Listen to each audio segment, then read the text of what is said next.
And now we're going to begin to look at the digital giving platforms. We're going to start with PayPal because a lot of people have PayPal accounts already. It was, early on the digital scene. Some people like PayPal, some people do not. But as I've said, a lot of people have accounts, so it is a good place for some congregations to begin. They accept credit cards, debit cards, and PayPal only. You can set up specific programs for folks to give to so that you can give towards a pledge or additional funds.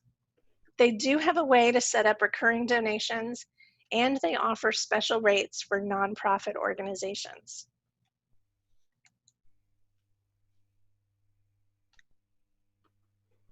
If you already use an ACS product like ACS Database, Realm, the City, you likely already have access to a credit card processor.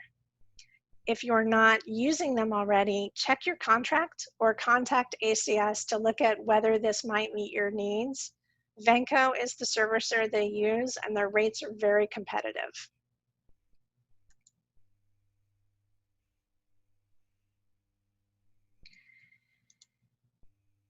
EasyTithe is offering churches $0 a month and free text giving currently. They accept credit, debit, and bank payments, and your donors can choose to cover the transaction fees. There is a mobile app for Apple and Android phones. They offer recurring giving options, text to give. It integrates with many of the church databases and accounting software programs that folks are using. There is a small charge to add a kiosk, should that be of interest to you later on. There is no contract, and the transaction fees are listed here and quite reasonable.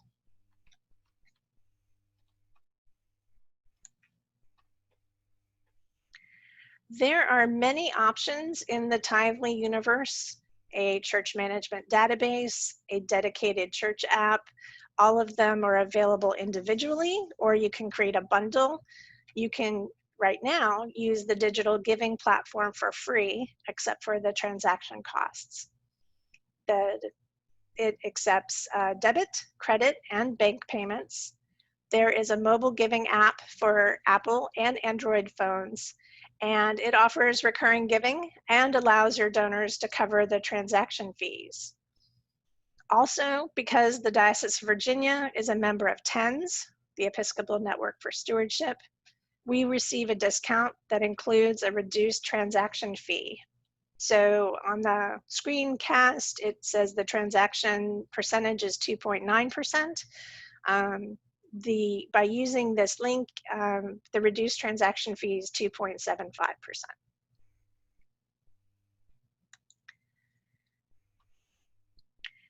Faith Street is a platform that is new to me, and I don't know much about it. Looking through their website, they say they, quote, understand that giving is a spiritual discipline and about breaking barriers, not traditions. I gotta say, I love that. But if you want to know more about what their product is like, you're gonna have to ask for a demo. There's just not much on their website. And I don't know anyone who's used it, but I get information from them. It's app-based only, and for Apple as well. There's no Android app. It does not integrate with other products, but they offer recurring giving, and the donor can choose to cover transaction fees. That said, as you can see, there is a sliding scale based on the size of the church, but it is definitely more expensive.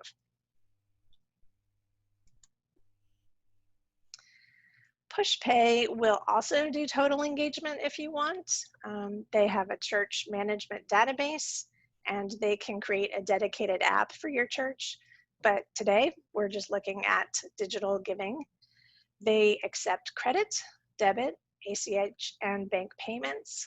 Plus, you can record your offline giving like cash, checks, stocks, and non-monetary gifts through the admin portal. PushPay does integrate with dozens of church management databases, and you can set up different funds for folks to give to. I will say there's no pricing information on the website, so you will have to contact them for that information. I know that there have been a couple of churches in the diocese who have used PushPay, so there may be some folks who you can speak to.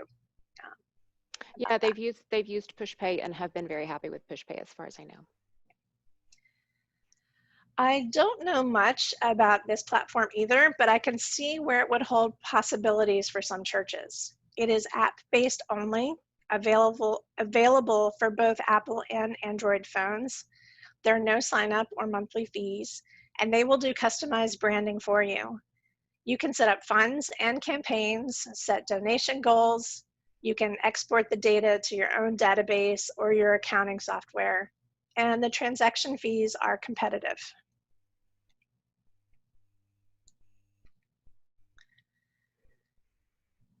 SecureGive was created by a pastor who didn't have what he wanted for his church.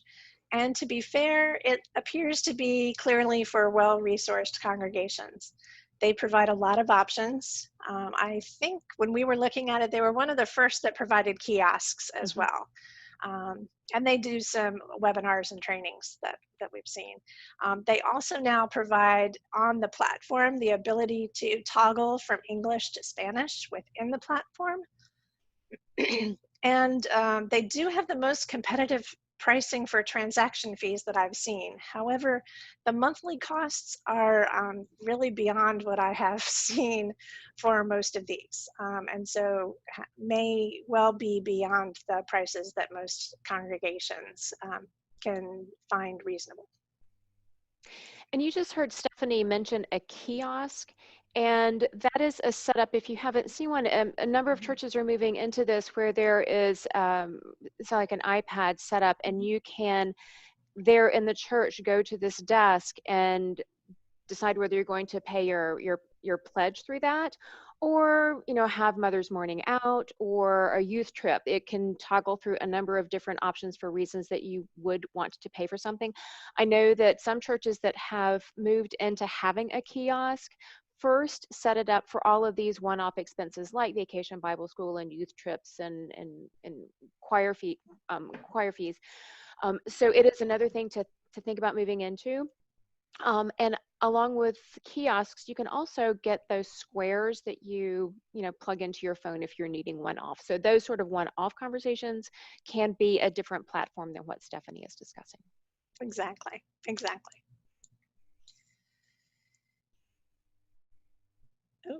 Oh, sorry, we missed Venmo. I interrupted you when you were going to talk about Venmo. Is that, am I? That's Venmo, yeah. There we go. Yeah, sorry. And you heard Julie talk about Venmo earlier. It is a contactless payment option used mostly by individuals, and usually individuals younger than I am, or people who are with individuals younger than I am. People who hire babysitters. People who hire babysitters, yes. I am generally an early adopter of technology, and quite frankly, I have not Venmo'd much until this year. Now that I am going to the store and the farmer's market for other people, we are not writing checks to each other in this time where we are trying to do contactless mail and pick up as much as possible. So we are Venmoing each other. I think it's now a verb like Zoom. So Venmo is an app for folks who would use to send you their gift. There is a flat 3% fee for credit cards, and there is no fee for debit cards. So I think for many people that may be very attractive. You do have to manually move the funds from your Venmo account to your bank account. They say it can take up to 3 days. From 1 to 3 days is what they say when you transfer it. However, I've never had it take 3 days. But your mileage may vary. And this is another great place to, Stephanie was talking about the difference between a credit card fee and a debit card fee with Venmo. This is also a great place to highlight, if you are not taking electronic payments from credit cards or debit cards at the moment and you're thinking about moving into it, to have a conversation with your vestry and put on the table that a number of churches Have open conversations with your congregation about credit cards, and only encourage credit card use when they know that their parishioners are paying off their credit card. You certainly don't want to be in a position where sending a pledge to the church is incurring debt. So make sure that that is a part of the conversation, and that folks, if they're going to use the credit card, which a lot of them like to do, they like to use it for the miles, or for other points. I know I have several priest friends who use their credit cards to pay their pledge because they build up points and are able to get cards for sandwiches. And so then they get the cards for the sandwiches and they feed that back into the feeding program. So you not only can build the points, but you can use those points to turn back and give even more. So make sure that those sorts of things are on the table and they are conversations about it. And then those folks who do collect points are in a position to offer those points back. Yeah. So we have looked through a lot of information. As a reminder, here are some things to keep in mind. If you already have access to a credit card processor through your church management database, check that first. You may already be paying for it, so go ahead and use it. Most of the platforms offer the same types of products, but not all of them. Determine what you really need and what's most important for you to begin. Eventually, you're going to want to create a diverse digital giving strategy, all the ways you can use the different programs, online, mobile, text, but start with what works for you now and then move into what works for you in the future. And fees are important, but they aren't the entire story. Keep them in mind, but don't let them be the driver of your conversations. I think that's a great point. I know a number of churches do, as Stephanie talked about earlier, give the option for folks to cover the processing fee when they give their tithe. I know some folks, when they fill out their pledge card, if they're giving by credit card, there is an invitation to increase their gift by 3% to cover the fees. And then some churches just consider it the cost of being a church. So that would be an important conversation to delineate and decide on when you, as you move forward into this. And then the other one is, choosing a platform that works with your database now, or if you're wanting to change your database, think about which program will transfer between what you have now and the database that you want to bring in. Because a number of folks, they want to set this up, and then they want their giving to be consistent. And if you're changing platforms every 2 or 3 years, it can cause much more confusion than aid. So think about what you're wanting now, but plan out for 5 years to know where you would like to be, and make sure that what you're choosing to do now or any pivots you might make will help you get where you're going in about 5 years.